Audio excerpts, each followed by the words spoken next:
भाव बाबा नवरात्र महीना चला था।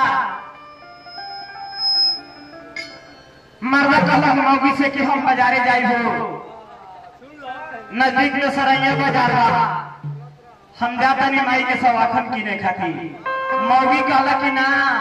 माई के महीना माई के दुआ माई के आशीर्वाद की निमन निमन जना फेल हो जाता। मौगी कहला कि ना फिर हम ले आए। वो बाजार से मौगी बाजार को के आवत हम माता कहत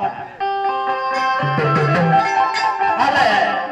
आके फूलला वाली हो चमेली फूलली अवलू आ कहे लाली अवलू भानी हो और लगे फूला ले ली। अरे ले ली फूलला वाली भानी हो मेरी फूलली अवलू मेरी फूलला भानी हो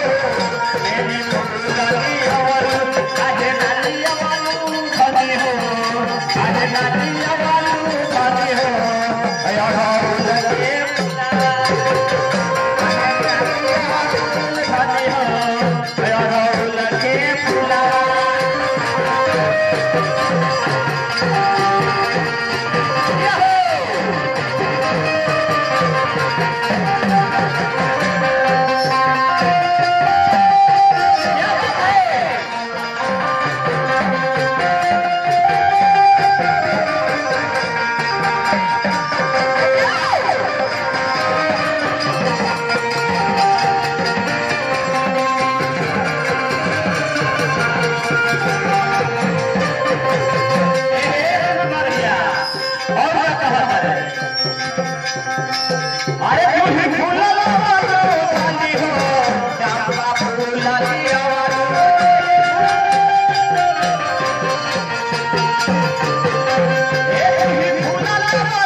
और लगे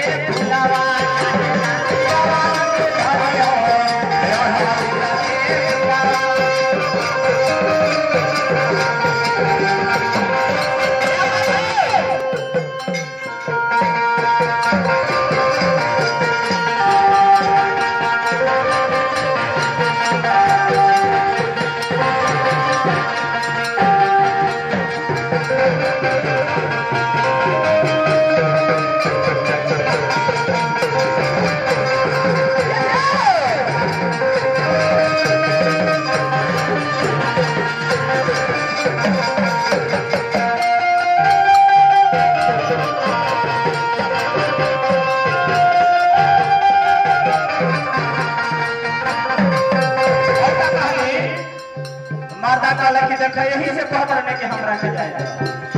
कहला अरे केरिया फूलला वालो भानी हो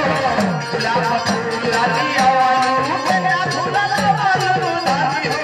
गुलाब फूलली अवालू काहे गाली अवालू भानी हो काहे गाली अवालू भानी हो और लगे फूलवा काहे गाली अवालू भानी हो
मर्दा कहलस मौगी से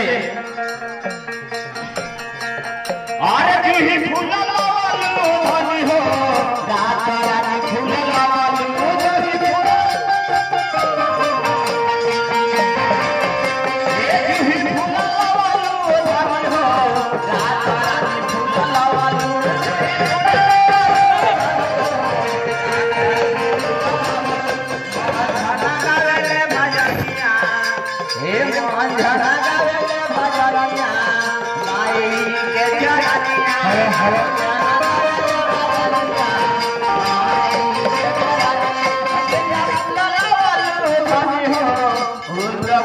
la la la